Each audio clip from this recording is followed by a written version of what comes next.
Kwa majina naitwa Neema Mesha Kikilangi, ni mshiriki wa kanisa la Waadventista wa Sabato Mbuyuni. Mimi nimehudhuria semina hizi tangu Jumatano zilipoanza mpaka siku ya leo. Namshukuru Mungu, tumejifunza mambo mengi, tumejifunza mambo ya ujasiriamali, lakini pia tumejifunza namna ya kutunza fedha zetu. Katika masuala ya kutunza fedha tumeona ni namna gani ambavyo tunaweza tukafanya kazi na kupata pesa. Lakini pia tutakapozipata hizo pesa ni njia gani ambazo tunaweza tukazitumia ili fedha zetu zikaweze kudumu. Naitwa Eda Yohanis Chavalikungu, ninatokea kanisa la Ruaha Mbuyuni. Semina ya ufugaji tumejifunza namna ya kuweza kufuga mifugo kama vile kuku, hasa wale wa kienyeji.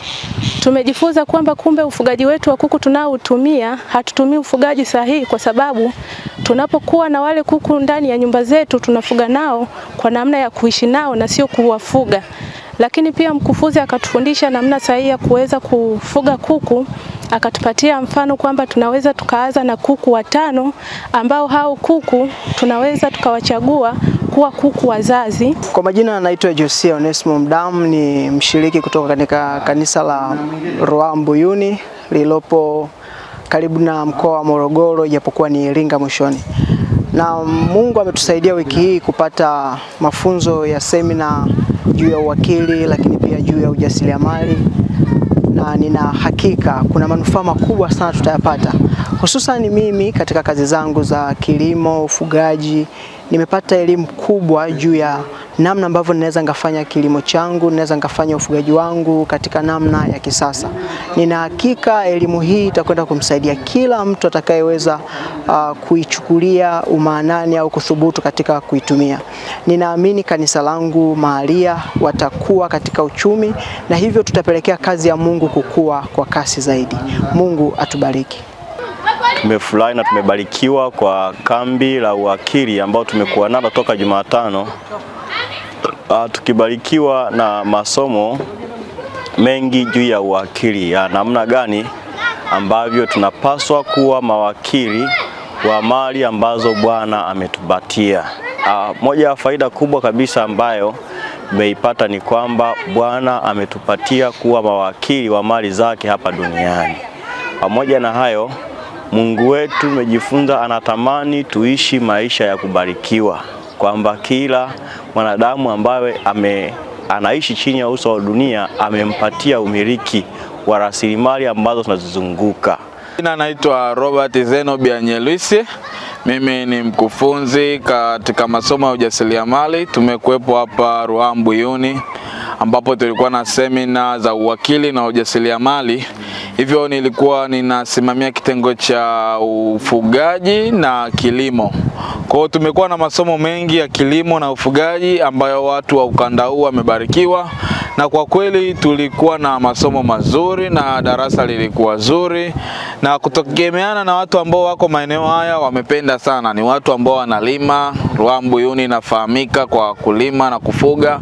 Kwa wengi wamepata pia mafunzo ya ufugaji wa kuku pamoja na unenepeshaji wa mifugo kama ng'ombe na mbuzi. Kwa majina naitwa Godwin Wilson Peter, ni mmoja wa watendakazi katika jimbo la Kati mwa Tanzania almaarufu CTF.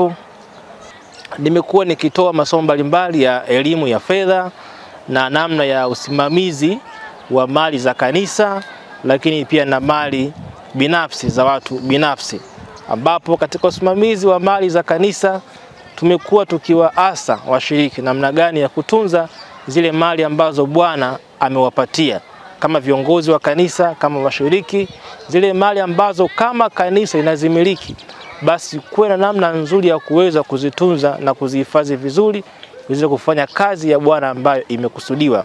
Tukajifunza masomo mbalimbali, naona namna gani kwamba pesa inatafutwaje, pesa imejificha katika maeneo gani. Tukajifunza fursa mbalimbali kwamba pesa imejificha katika matatizo, katika mikono ya watu, katika ujuzi, katika biashara, katika bidhaa, kote huko tukajifunza mambo mbalimbali ambayo yamesaidia washiriki. Na kwa kweli nimeona mwitikio mkubwa na mwitikio mzuri sana, maana wengi wameyapokea haya mafundisho chanya na kufurahia na kutamani sasa hata ikiwezekana yafanyike mara kwa mara. Na wengine wameahidi ikitoka hapa basi waweze kuanza uthubutu, waweze kufanya sasa. Iwe wahamishie hii elimu katika matendo ili mambo haya yaweze kuwasaidia. Mfano kama katika maeneo ya huku ambao tupo maeneo haya ya Mahenge huku, katika maeneo ya Ruaha, Mbuyuni huku, fursa mbalimbali za kilimo zimeonekana huku. Na kuna maeneo mazuri kabisa, skimu mbalimbali za kumwagilia.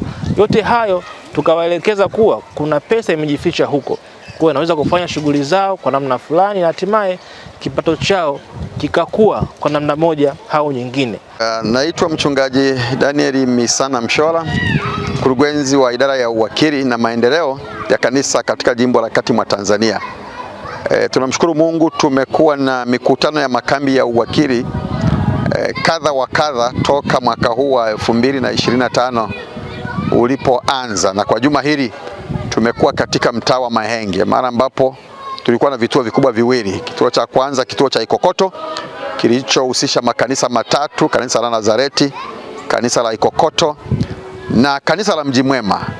Na baada ya hapo tukaja huku Bondeni ambako tumekuwa pia na makanisa matatu, kanisa la Mahenge, kanisa la Ruaha Mbuyuni, lakini pia na kanisa la Magana. Na tunamshukuru Mungu kwa namna ambavyo watu wengi walihudhuria. Na tunatarajia baada ya semina hizi, kwa kuwa tulikuwa na wakufunzi mahiri, wakiwemo wakufunzi juu ya mambo ya ujasiriamali, wakufunzi juu ya utunzaji na umiliki wa fedha. Tunatarajia kwamba baada ya mikutano hii kuwa na mabadiliko makubwa ya watu kuona fursa mbalimbali ambazo Mungu ameziweka katika maeneo yao ili wazitumie kwa ajili ya kuzalisha mali, kutengeneza pesa duniani, kwa sababu maisha yetu yanahitaji pesa leo, lakini pia kazi ya Mungu inahitaji pesa, na zote hizo zinatengenezwa au zinazalishwa na washiriki waumini mmoja mmoja. Na ndicho kitu kikubwa ambacho tumekileta kukifanya na kukiamsha katika mioyo na katika maisha ya watu. Na kwa hiyo tunatarajia baada ya hapa tuone kwanza maisha ya watu wetu yakibarikiwa kwa kuongeza kipato, lakini pia kutokana na ongezeko la kipato kwa sababu ya miradi mbalimbali tutakayoifanya, kama ufugaji wa kuku, ufugaji wa ng'ombe, ufugaji wa samaki, kiwemo biashara mbalimbali, kiwemo shughuli mbalimbali za ufundi, lakini bila kusahau shughuli kubwa iliyoajiri wa Tanzania wengi, shughuli ya kilimo. Na kwenye maeneo tuliyokwenda kule Ikokoto, kuna lima mazao ya namna nyingi, ngano inastawi huko, migomba inastawi huko, lakini pia na kilimo cha ubustani kwa ujumla wake. Lakini pia kwa eneo hili la huku Bondeni, Mahenge, huku Ruaha, tumeshuhudia kuna kilimo kikubwa cha umwagiliaji. Mazao mbalimbali yanalimwa, hata sasa watu wanapanda mahindi wakati wanavuna mpunga, lakini pia wengine bado wanapanda mpunga na vitu vingine vya namna hiyo. Kwa hiyo tunatarajia kupitia kwa shughuli ambazo watazifanya, wakiongeza kipato chao na hivyo maisha yao kubarikiwa, lakini pia tunaamini baada ya Mungu kuwabariki watakuwa tayari kuibariki kazi yake kwa kuleta zaka na sadaka, lakini pia na kutoa michango mbalimbali kwa ajili ya maendeleo ya kazi ya Mungu, kwanza katika makanisa yao mahalia, lakini pili katika jimbo na hata mwisho wa nchi. Ninaitwa mchungaji Ezekiel Kitange, mchungaji wa mtaa wa Mahenge. Leo ninayo furaha kubwa kwa kufunga mikutano yetu ya mtaa ambayo ilikuwa imegawanywa katika makundi mawili.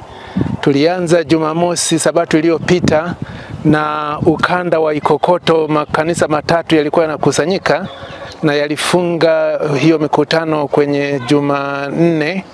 Tukahamia huku ambako tumekaa kuanzia hiyo Jumatano na leo ndio tumefunga.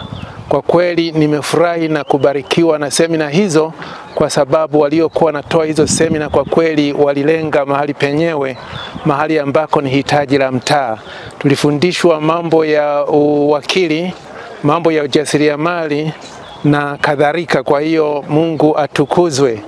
Namna ambavyo tuliona vema tuwe na kambi la uwakili ni pale tulipokuwa Ilula, kulikuwa na kambi la uwakili pia, watumishi walikuwepo pale.